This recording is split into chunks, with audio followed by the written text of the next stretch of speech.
Okay, yesterday we were learning the difference between what's called Hagala and Libun. Hagala spits it out, therefore you need to wait 24 hours before you kosher, because you don't want what comes out to go back in. But Libun destroys it. Libun actually destroys it, so therefore you don't have to wait 24 hours prior to the time you kosher. We also learned that Libun Kal, which means you don't have to make it red hot. You have to, if the pot is clean, you have to make it so hot with the blowtorch that if you touch the opposite side of it, you're going to burn your finger. So, according to the Alter Rebbe, you do not need to wait 24 hours. According to a lot of other opinions, you need to wait 24 hours. But again, the Alter Rebbe says you don't have to wait, and therefore, there's not a problem. Now, again, just to explain, because this is not, this is for the understanding of it. When you want a kosher utensil, okay, so we learned already, the way it becomes treif, or a chametz stick, that's the way you have to kosher it. If it gets treif or chametz directly with fire, you need fire to get rid of it. If it became treif, like you have a pot, okay, the pot you cooked in the pot directly on the fire, so you have to kosher it while it's on the fire. You can't though kosher it by pouring out from a hot kettle to pour over the pot that you had chametz stick of soup in. Why? Because pouring out is not as hot as the fire itself. It became chametz stick or treif directly on the fire with liquid in it. And therefore, if you can just kosher it by pouring hot water over it, so then it's not the same level of heat. If it's not the same level of heat, it's not going to kosher it.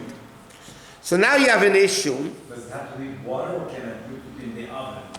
You can put, if it's clean, you can put it into the oven, as long as it gets very hot. If you touch it, you'd burn your finger, yeah. In other words, you cannot do Hagala, purging, for something that needs blowtorching. But you can do blowtorching for something that needs Hagala, because it's a stronger level of koshering. If it's a stronger level of koshering, it helps for a lesser need. So, one second. So let's say this pot became chametz, okay? So you need to kosher it by putting it into a bigger pot. So now the problem, but you can't just pour hot water from a kettle over it because it's not the same heat. So now let's say you have a stainless steel sink, okay, that became treif, or became chametz stick, okay, during the year. And now you want to kosher it.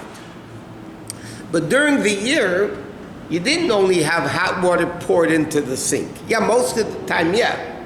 But sometimes you had like a hot piece of meat falling into the sink, or a hot piece of food directly falling into the sink. So then, ideally, you're not going to be able to just pour boiling hot water all over the sink. What you technically are going to need to do is pick up the sink and put it into a boiling hot pan of water, which is not possible. Okay? What? Can you hit the sink with the blowtorch like they do in cars? You can hit the sink with a blowtorch. Kashrus-wise, it works very well. The problem with that is 90% of the time, you're going to just make small leaks in the metal. It's a very thin metal. Stainless steel thing is not a thick metal. It's a coating of metal, right? You can use a blowtorch, okay, and you're going to do it right, so you're going to make holes in tiny holes, and you're going to have a leaky sink. The good part of it is you'll have to get a new sink for Pesach. So at least you'll have a brand new sink that you won't have a problem with koshering it. But you're going to ruin your sink. So technically you would have to pick up the sink and put it into boiling hot water. Now that's impossible, right? It's unrealistic. So how do you kosher something like a sink for Pesach? A stainless steel sink. So there's a concept in halacha called Even Meluban. Even Meluban means a stone that was made red hot. So let's say I want to kosher the sink, okay? So I take, I can use this. I could take a brick, or not a little tiny stone, but a rock, a good sized rock. I could put it over the fire, that it gets really hot, red hot, And then, obviously not with your hands, because then you don't need to kasher your hands.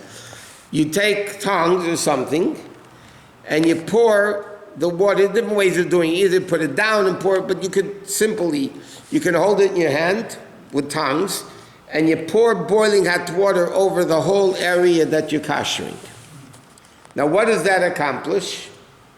The hot rock heats up the water as if it would be in the fire. As if it would be on the fire.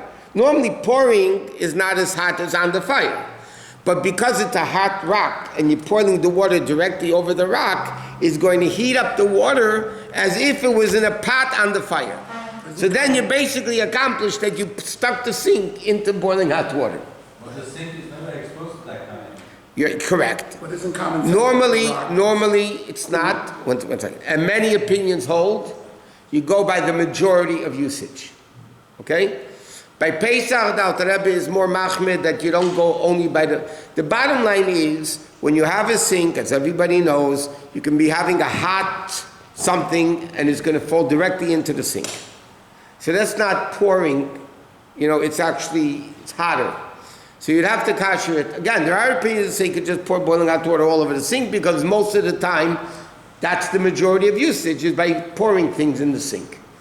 But again, for Pesach, the Alter Rebbe is stricter that you should preferably not go on only according to the majority of usage, and you should actually kasher it with an Eben Melubah.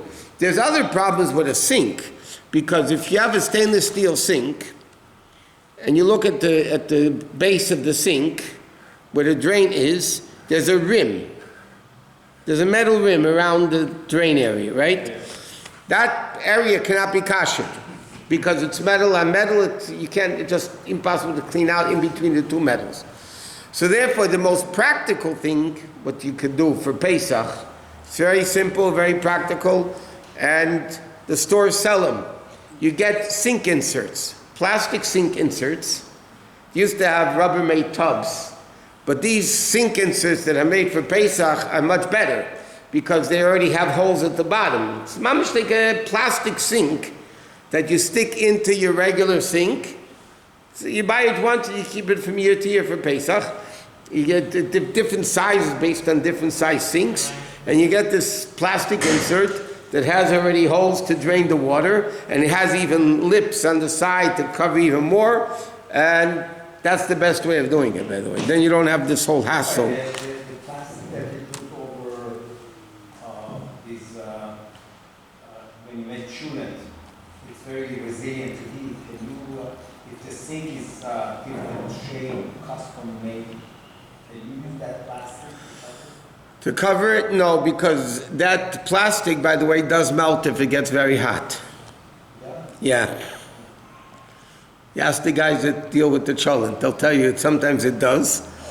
And if it does, then you don't have a covered sink. Well, if you put that plastic, you don't need to go through the whole thing. Yeah, but you need a thick plastic. It's a very thin plastic. It's not going to be... You need a thick plastic. And plastic is also not very practical in a sink. What? And in terms of the sink, you never encountered any chametz that was hotter than boiling water that was being poured in. But at the time it was being poured in there, when it was poured, it wasn't actually boiling. So I'm just saying... One second. First of all, we just mentioned, you can have a hot piece of meat, a hot macaroni, whatever, that falls into the sink. Davar gush that falls into the sink. That's hotter than pouring. Yeah, of course it's hotter. That's like boiling water. That's why according to an argument what the Alter Rebbe holds. But simply the Alter Rebbe holds that Davar gush cooks even in a kli sheni. Some opinions hold even in a kli shlishi. Because a solid mass retains heat more than liquid that poured. That's why it has to be boiling. Correct. Correct. Another question. But Let's say when you barbecue, do you need to clean the barbecue, or are you going to rely on the fact that it's just going to burn? you need to clean it very well, and then you can do libun gomel. You don't need to wait 24 hours, he said. You need to clean it. A barbecue to clean for Pesach. Okay, even if you work, if you charge, let's say, let's say your hourly wage is $20 an hour, yeah? If you want to clean the barbecue grill, it's going to cost you more money per hour than buying a brand new one. Because to clean a barbecue grill, you have to understand, you have a barbecue, right? So the bottom is coals, whether they're real or gas, whatever it is, coals. Then you have the grates, okay? The grates are extremely filthy, full stuck on meat. Not only that, all the stuff at the bottom, the coals or any other material that they have at the bottom, also has to be completely changed and new. Then you have to clean out the whole inside of the grill spotlessly.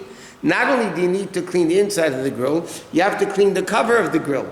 The cover of the grill is also full of chametz, okay? Now that is going to take you hours and hours and hours to clean, okay? Is it worth it? For some people it might be worth it. I personally think you buy a cheaper grill and leave it for Pesach and you use it every year for Pesach if you want to make, if you want to grill stuff on Pesach. Now for the first two starting, you can't grill any meat on the barbecue for the two seders. But for the rest of the Pesach, you are allowed to. So if it doesn't pay, you can get these portable, what they call bachi grills, that whatever. But just to clean a grill is extremely, extremely hard, and it practically speaking, it doesn't pay. Now I do want to mention something. I mentioned it last night on the Zoom class. But if you have, the glass top stoves, right? The glass top stoves that they're very easy to clean, and you have burners, and then you have a glass top. Now, as all new appliances go, it's very practical, very nice, but realistically speaking, it's a very big problem koshering it. Number one, it's glass. We discussed yesterday, it's a machlekes if you can kosher glass. Secondly, you can't even pour boiling very hot water over it, you might crack it. If you're going to put, let's say, a blech, a metal sheet, like used for Shabbos, over the fires, and you're going to turn it on to kosher the in-between areas of the grill, you're definitely going to crack it. So then you get a new one, so it's good. But you can't, and so what do? You can't even pour boiling hot water all over the grill, because again, all over the stovetop, again, because it might crack it. So what do? So it's a very big, and not only that, if let's say even the burners on these glass stovetops, the burner is, let's say, for argument's sake, 6 inches in diameter. Okay, diameter is 6 inches. Your pot is 8 inches diameter. So the pot is sticking out even beyond the burner. So even if you turn on the burner, and that's going to kosher the burner area, but what are you going to do with the area around the burner? And that you can't kosher. It's not kosherable. Physically, you can't kosher. You can't blowtorch it. You're going to crack it. You can't pour boiling hot water all over it. You're going to crack it. So what do? So what some people do is they, in the area, they turn on all the burners, and then, let's say again, the 6-inch diameter, let's say, of the fire, and then the pot is 8 inches. So around the burner, 2 inches, they'll put aluminum foil down that the pot should never touch the actual stovetop. But there's something better than that today. Okay? There's something called, I'm not advertising it, but it's a very practical thing. There's something called Lomi.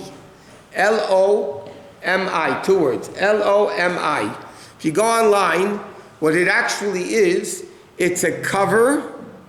It's a thick cover that covers the whole stovetop, and it's made that you can cook on it.